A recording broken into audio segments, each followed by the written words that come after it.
안녕하세요. 유튜브 넘버원 축구 분석 전문 채널 골 때리는 TV 배팅맨입니다.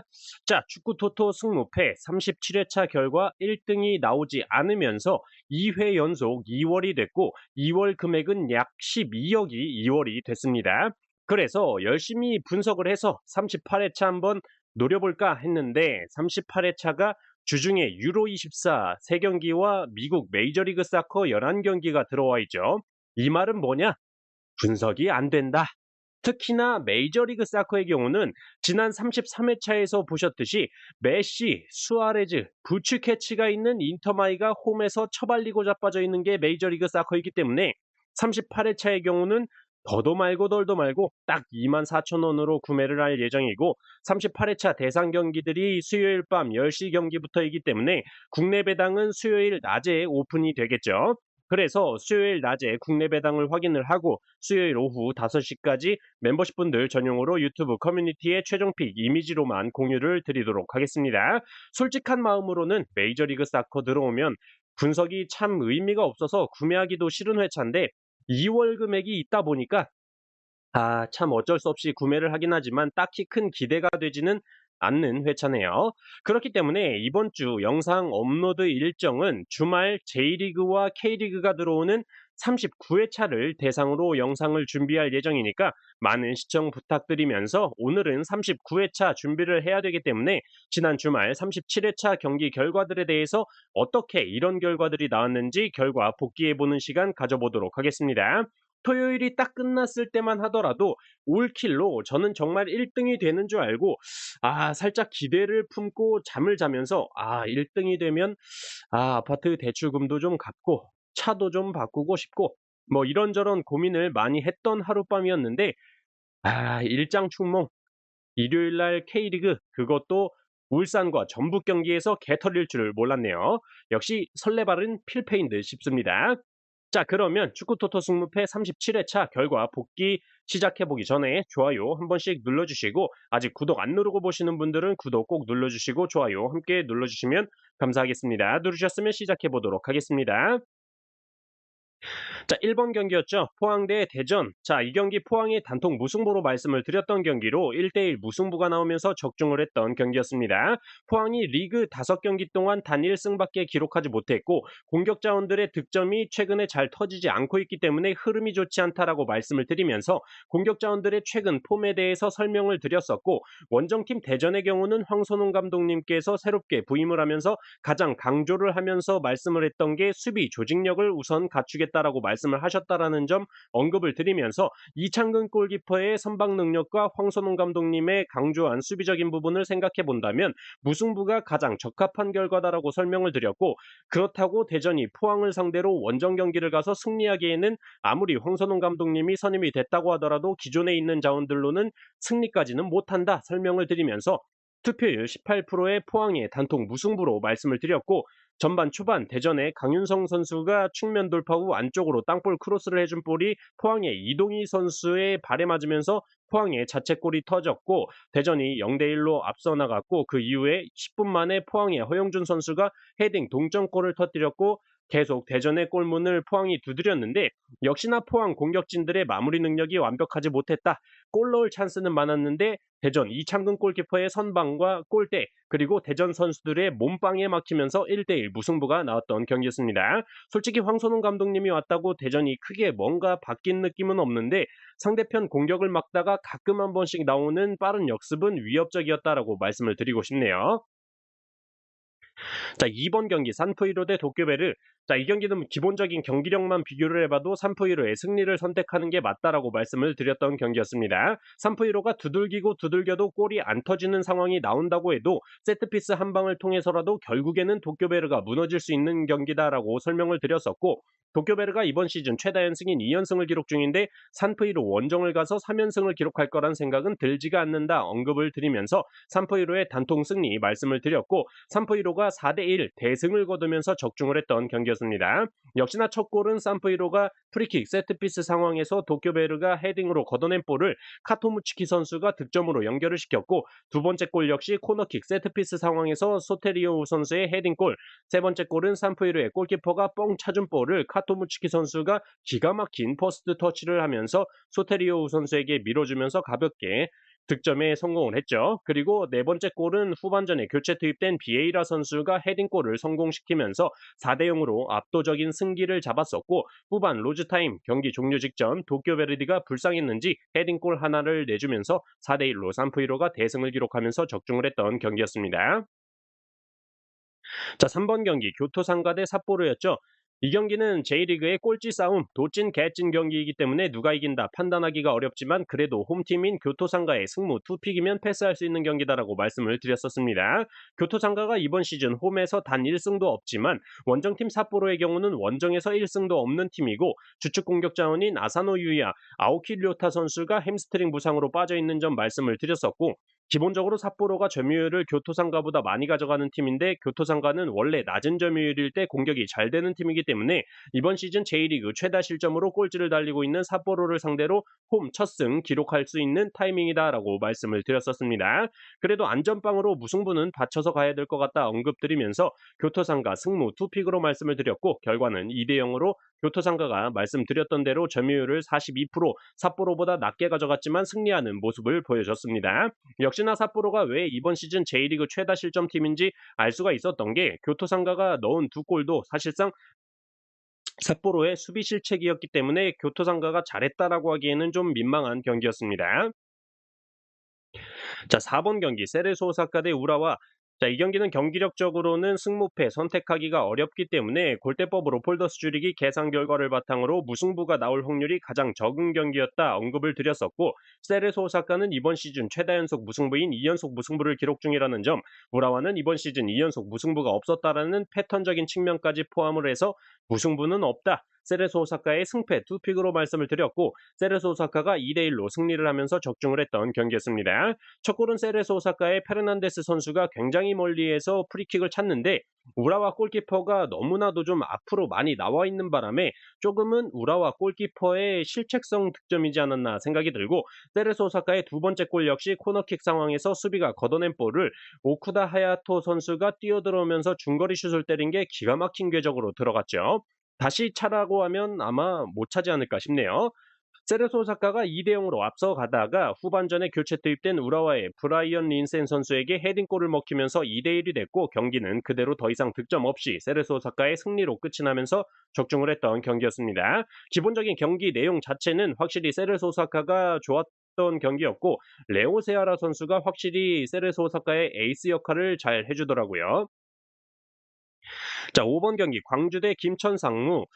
이 경기는 사실 김천상무의 전역자가 많기 때문에 어떤 선수들이 선발로 나올지 모르기 때문에 이걸 분석으로 선택하기에는 힘든 경기다 말씀을 드리면서 승무패로 지우개 찬스를 썼던 경기였고, 저희 생각과 다르게 신병들, 즉 이동경, 이동준 같은 선수들은 아예 출전을 안 했던 경기였고, 전반 36분 만에 김천상무의 조현택 선수가 광주의 정우현 선수한테 깊은 태클을 하면서 다이렉트 퇴장을 받으면서 김천상무 경기를 말아먹었죠.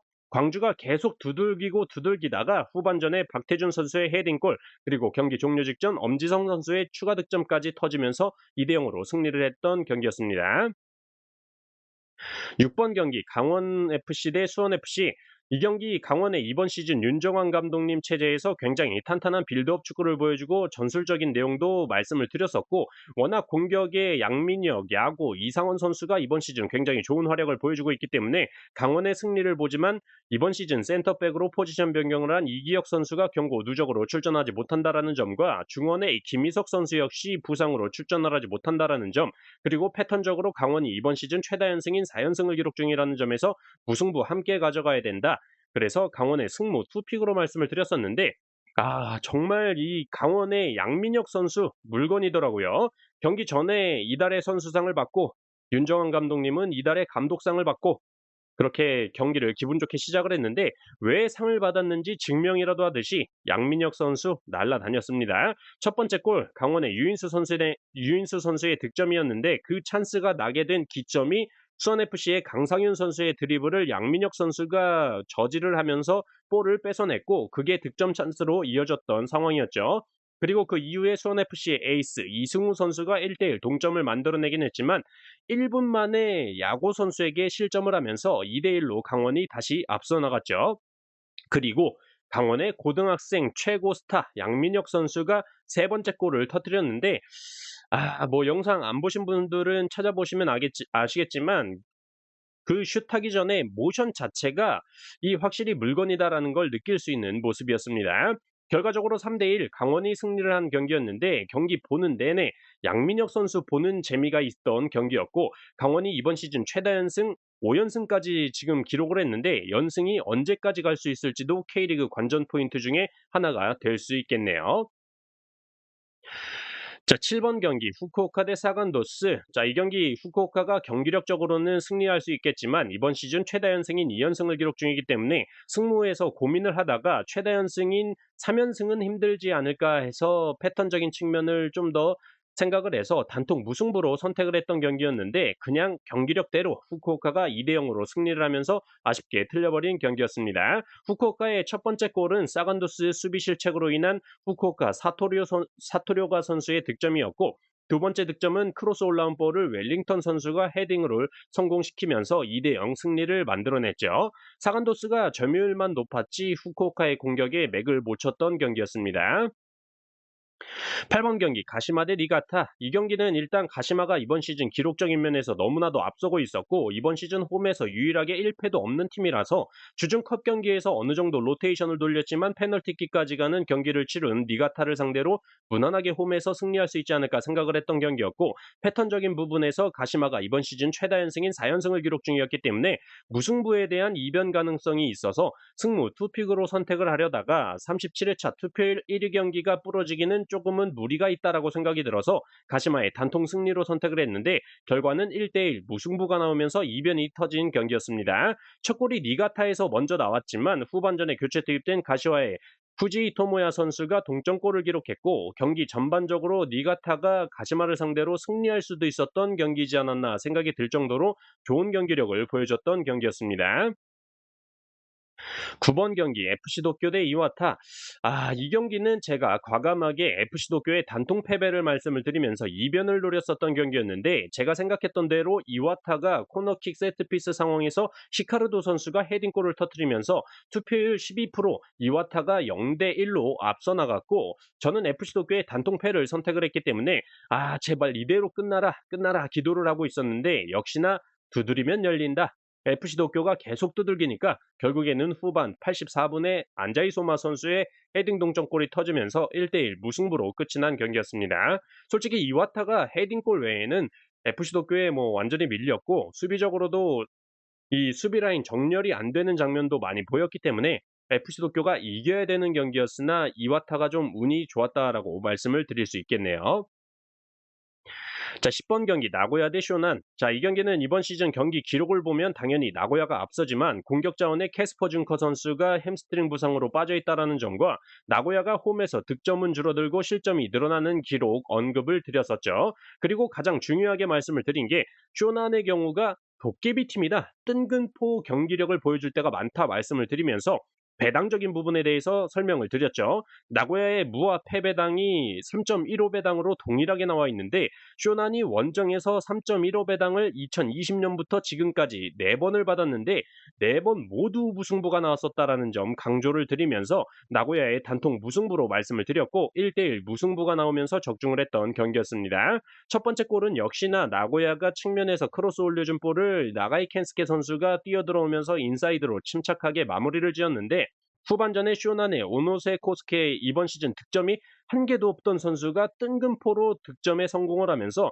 1대1 동점 상황이 만들어졌고 그대로 경기가 끝이 나면서 단통 무승부 적중을 했던 경기였습니다. 역시나 쇼난은 도깨비 팀이다 증명을 했고 2020년부터 지금까지 쇼난이 원정에서 3.15배당을 받고 3.15배당을 4번 받고 4번 모두 무승부가 나왔는데 이제 5번째 무승부가 나왔다라는 점 기억하시면 좋을 것 같습니다.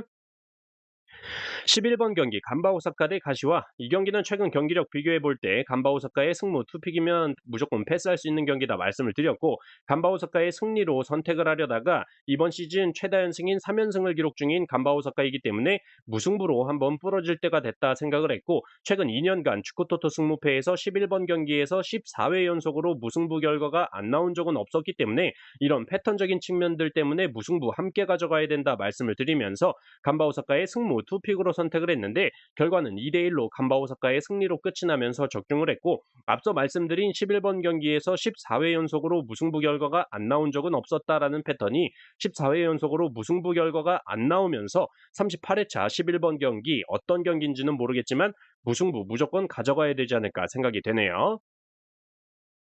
12번 경기 울산 대 FC 서울. 자, 이 경기 이번 시즌 FC 서울이 지금까지 보여준 경기력으로는 개판이다 말씀을 드리면서, 개판인 건 알지만 매 경기마다 FC 서울의 선수들 개개인의 이름값을 보면 그나마 기대가 되기 때문에 무승부 정도는 가져가야 되지 않을까 항상 생각이 드는데, 가져가면 실망을 주는 게 FC 서울이어서 이번에는 울산의 단통 승리로 가겠다 말씀을 드렸는데, 역시나 경기 시작은 시작하자마자 1분 만에 FC 서울의 권한규 선수가 귀신이 씌었는지 헛게 보이는지 수비 진영에서 기가 막히게 울산의 주민규 선수에게 패스를 주면서 득점 찬스를 만들어줬고, 침착하게 주민규 선수가 득점에 성공을 하면서 시작하자마자 울산이 앞서 나갔죠. 그리고 FC 서울의 이태석 선수의 자책골까지 나오면서 울산이 2대0으로 앞서 나가면서 무난하게 울산이 승리하나 싶었는데, 후반전에 최준 선수가 측면에서 밀어준 볼을 일류첸코 선수가 골문 앞에서 밀어넣었고, 후반 77분에는 헤딩 멀티골까지 터뜨리면서, 제가 일류첸코 선수 느려 터져서 답답하다고 욕했던 걸 후회하게 만들더라고요.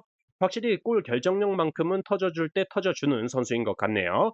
기성용 선수가 아킬레스건 부상으로 빠지면서 이번에 링가드 선수가 임시 주장을 맡고 나왔는데, 확실히 그 효과가 있는 것도 같고, 아무튼 FC 서울의 경기력이 확실히 올라왔다라고 느껴졌던 경기였습니다.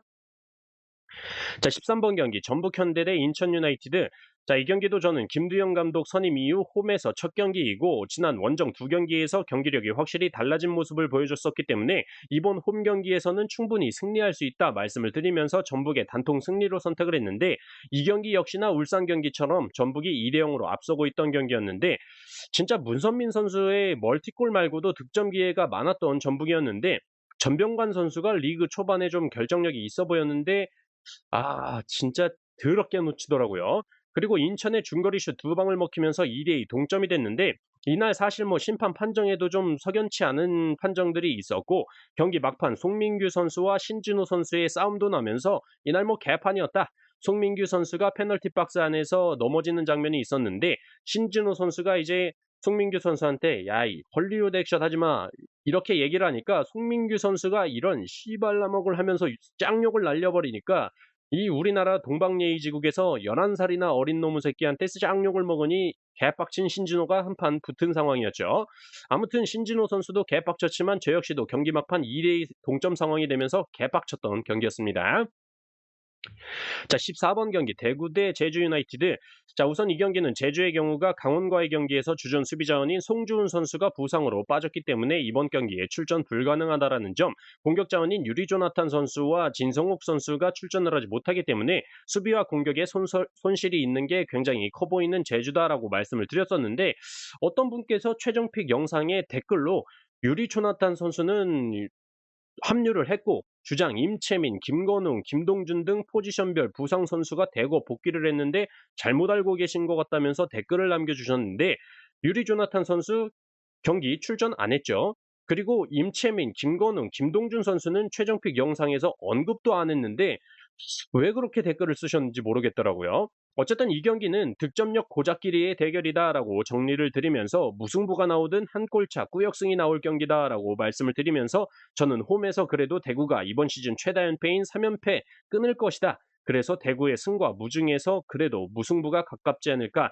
단통 무승부로 선택을 했는데 대구가 1대0 꾸역승을 기록하면서 틀린 경기였습니다. 자, 이렇게 축구토토 승무패 37회차 경기 결과에 대해서 모두 말씀을 드려봤습니다. 이번 주말 축구토토 승무패 39회차 분석할 때 반드시 오늘 들으신 내용 도움이 될 거라고 생각이 들고 38회차의 경우는 아까도 말씀을 드렸듯이 수요일 오후 5시까지 멤버십 분들 전용으로 유튜브 커뮤니티에 최종픽 이미지로만 공유를 드린다는 점 참고해 주시면 감사하겠습니다. 오늘 하루도 수고하셨습니다. 이상입니다.